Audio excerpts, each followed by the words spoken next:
มานานแสนซ้ำซ้ำผ่านมาทุกคืนฝ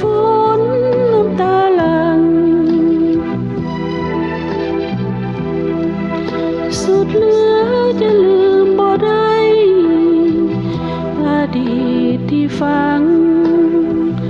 ภาพแห่งความหลังน้ำฟังน้ำเสียง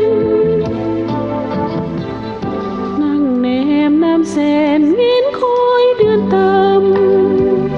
เคยมาประจำเคยได้หอมแก้มบัดนี้เขาลาลับเลือนเหมือนเดือนข้างเห็นต้องส่องตาเนมหาเขาประจำ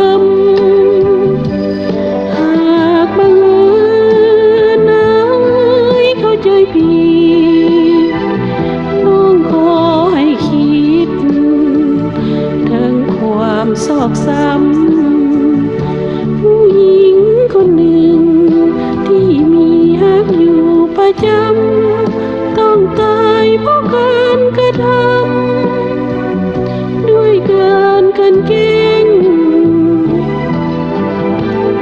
ยังคอยอายมาหาเมืองฝรั่งไอ้หวังของความหักแน่น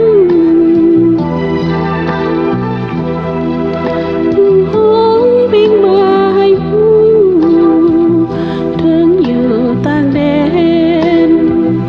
หากคืนน้ำเสีย